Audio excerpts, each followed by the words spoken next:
This is my colleague Kayla. Hi. Hi Kayla, how are you? I do have challenges, no more personal than they are professional. I want to talk to you about ending Down syndrome. Down syndrome doesn't hold me back. It's these old antiquated laws that do. One little thing can change the whole ball game.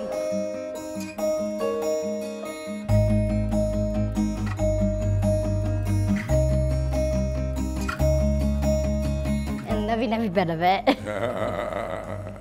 I feel like I'm giving a voice to everybody, to all self-advocates, and to those who don't have a voice. They can find their voice one way or another. If it's typing on a keyboard, or if it's facilitated communications, there's always a way to find your voice to speak to that. And we want to make sure that all our voices are heard. Well, thanks for coming to Washington. Thank you, I much appreciate it. You're from? I'm from Syracuse, New York. I do have challenges, no more personal than they are professional. My school was a challenge, making sure I get the homework done. It took a while for me to pass my driving test, but I did. And it's those preconceived notions that people have. They think something, but talk to us, because we are human beings just like everybody else.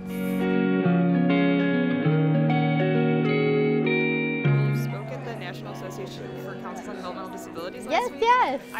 I'm an intern for them and stuff, and I saw you speak. Oh, cool. Awesome, Thank you're you. incredible. Thank you very much. Friends, so. My past speeches that helped me to get to where I am will just continue to grow now and in the future as well.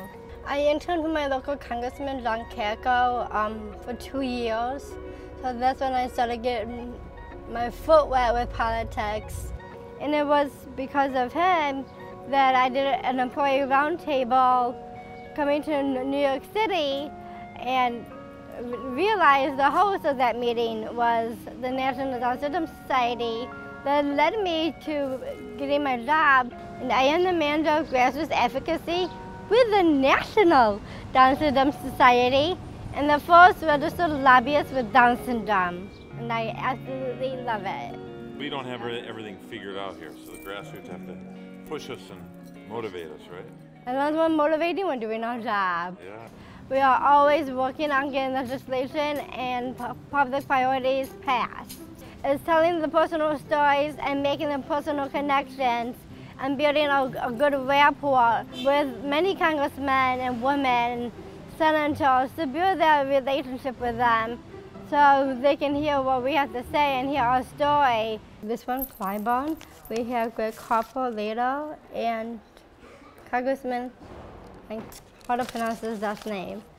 Can you help me pronounce his last name? It's a 2:45 meeting. I'm excited for my meetings. I can't wait to motivate everybody. I'm getting my steps in.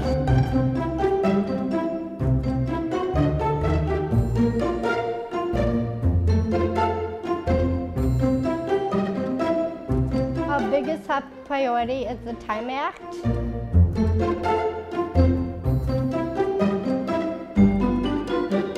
People that are differently abled are the only ones in America that are getting paid below minimum wage. We want to find meaningful and gainful employment, and in order to do so, we want to make minimum wage. Where I am, I'm making minimum wage and over without saying what the dollar amount is, but I know my friends that are differently abled, that they may be making $1 or a cent, and that's under minimum wage. So we call that sub-minimum wage, and this is what we are trying to end, is ending sub-minimum wage. And what the Time Act is phasing out this 14C in the Fair Labor and Standings Act. Is a provision put in to basically keep people with disabilities and African Americans poor. Supreme Court came back, overturned that provision. They reclassified it as a training program for people with disabilities. Voc rehab. We've seen wages as low as 5-10 cents an hour. As you can tell, Down syndrome doesn't hold me back. It's these old antiquated laws that do, like ending the minimum wage and ending everything else. So we want to keep everything in perspective and just go forth and share those personal stories, making those connections. When they talk to a self-advocate, it's tough for them to say no to us. Thank you. Very nice to meet you. Thank you very, very much. You always got to be thinking about the long game in advocacy. So if we don't get something passed this year, we push it and pass it the following year. Yep.